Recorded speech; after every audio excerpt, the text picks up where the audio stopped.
Assalamualaikum warahmatullahi wabarakatuh. Selamat sore, Waalaikumsalam sejahtera warahmatullahi Bapak dan wabarakatuh. Ibu semua, peserta EHT Kurikulum Sekolah Penggerak yang berbahagia. Mudah-mudahan kita semua selalu dalam keadaan sehat dan kegiatan kita berjalan lancar. Dalam sesi ini kita akan belajar tentang kurikulum sekolah penggerak. Nah, di mana kurikulum sekolah penggerak sendiri adalah sebuah kebijakan pemerintah ya untuk meningkatkan kualitas pembelajaran dalam bentuk merumuskan sebuah kurikulum baru. Nah, apa sih bedanya antara kurikulum sekolah penggerak dengan kurikulum 2013? Yang jelas kurikulum sekolah penggerak ini dilaksanakan dengan landasan filosofisnya berupa pendidikan yang memerdekakan.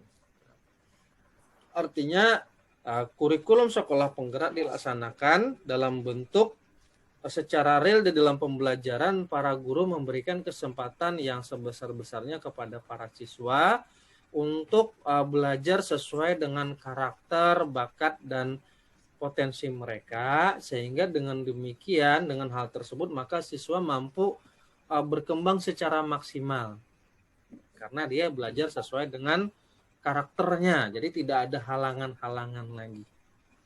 Nah, itu landasan filosofis daripada pendidikan yang memerdekakan. Dan sebagaimana yang kita ketahui juga, kurikulum sekolah penggerak ini merupakan bagian daripada program Merdeka Belajar yang dicanangkan oleh Mas Menteri. Jadi ini sesuai dengan konsep dan tujuan Merdeka Belajar, dilaksanakan kurikulum sekolah penggerak, dan di dalam kurikulum sekolah penggerak ada yang disebut dengan pengajaran yang sesuai dengan capaian tingkat kemampuan. Nah itu. Sebelum saya mulai nih, kira-kira Bapak dan Ibu semua, kira-kira apa sih yang dimaksud dengan pengajaran yang sesuai dengan tingkat kemampuan? Silahkan kalau ada yang memberi tanggapan seseorang. Silahkan Bu Haji Baiti, silahkan. Ya, terima kasih. Berkaitan dengan bahasan capaian pembelajaran, maka kita mengenal adanya beberapa fase ya. Beberapa fase yang mana fase ini dibagi-bagi berdasarkan masing-masing kelompoknya. Misalnya adalah fase A itu umumnya untuk kelas 1 dan kelas 2 SD. Kemudian fase yang kedua adalah untuk, atau fase B ya, untuk kelas 3 dan 4. Fase C itu adalah untuk kelas 5 dan kelas 6. Sedangkan fase D itu adalah untuk SMP kelas 7, 8, dan 9. Kemudian yang fase E itu adalah merupakan fase yang diurutkan kepada kelas 10 pada jenjang SMA. Sedangkan fase E itu adalah merupakan sebuah jenjang tingkatan kelas di sekolah atau di SMA, yaitu kelas 11 dan 12. Begitu Pak Hadi. Baik, terima kasih luar biasa Ibu Haji Baiti. Tampak beliau sudah banyak juga mendapatkan informasi tentang sekolah penggerak ini, yang mana beliau sampaikan tadi bahwa di dalam kurikulum sekolah penggerak, pembelajaran itu diukur dalam bentuk fase ya, atau capaian-capaian, yang mana fase itu disusun dari fase paling rendah fase A SD kelas 1 dan 2 sampai yang paling tinggi adalah fase F untuk kelas 11 dan 12 SMA. Baik, itu betul sekali, dan fase ini sesuatu yang sangat terkait erat dengan konsep pembelajaran yang sesuai dengan capaian dan tingkat kemampuan. Saya lanjutkan, Bapak dan Ibu, silakan sambil disimak. Langsung saja saya sampaikan di sini.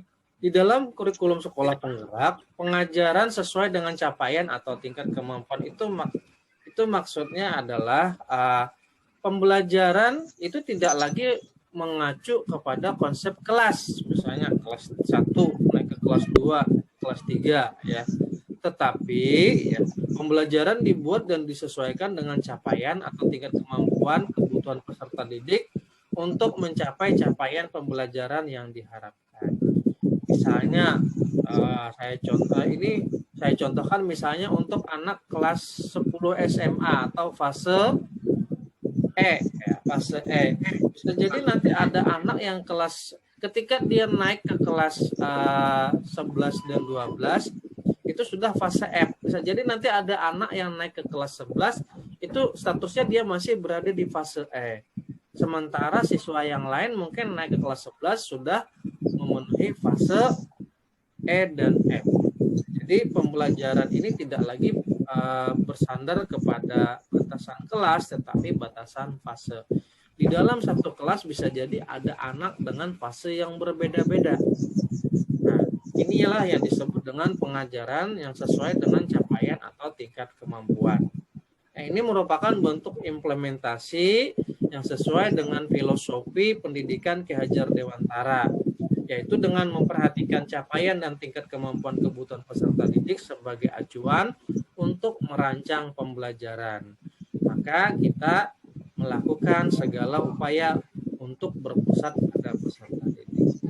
Nah, ini terkait dengan pembelajaran berdasarkan capaian atau tingkat kemampuan. Tadi saya sudah menyampaikan bahwa di dalam kurikulum sekolah penggerak bisa jadi di dalam satu kelas ada siswa dengan capaian fase yang berbeda-beda. Kira-kira ketika kita menghadapi kondisi itu sebagai guru, apa yang harus kita lakukan saat kita mengajar? Mungkin Pak Agus bisa memberikan pendapatnya. Bagaimana kita sebagai guru ketika mengajar di sebuah kelas dan di kelas itu ada berbagai siswa dengan capaian fase yang berbeda-beda. Silakan Pak Agus. Ya, yang pertama kita harus melakukan asesmen, Pak Asih. Asesmen diagnostik, artinya kita melacak kompetensi dasar atau kemampuan dasar ataupun berbagai macam variasi anak ini, sehingga ketika kita melakukan kegiatan pembelajaran kita harus sesuaikan dengan kondisi atau kompetensi awalnya yang kita lakukan dengan cara melakukan asesmen diagnostik. Kayak gitu Pak Adi.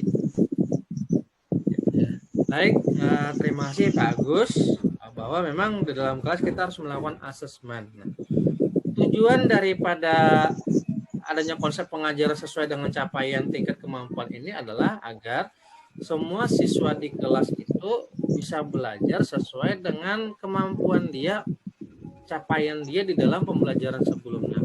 Kalau pada kurikulum sebelumnya semua siswa baik yang tuntas atau tidak tuntas akan belajar dengan capaian-capaian yang sama, maka di dalam kurikulum sekolah penggerak ini bagi siswa yang tuntas dia akan melanjutkan, bagi siswa yang tidak tuntas dia akan dibantu supaya bisa mencapai ketuntasan dan sama dengan level yang diharapkan. Nah, demikian Bapak Ibu materi kita hari ini, bahwa di dalam kurikulum sekolah penggerak pembelajaran dirancang adalah bagaimana siswa mendapatkan kegiatan pembelajaran sesuai dengan fase atau capaian kognitif yang dimilikinya terhadap sebuah mata pelajaran. Demikian pertemuan kita hari ini.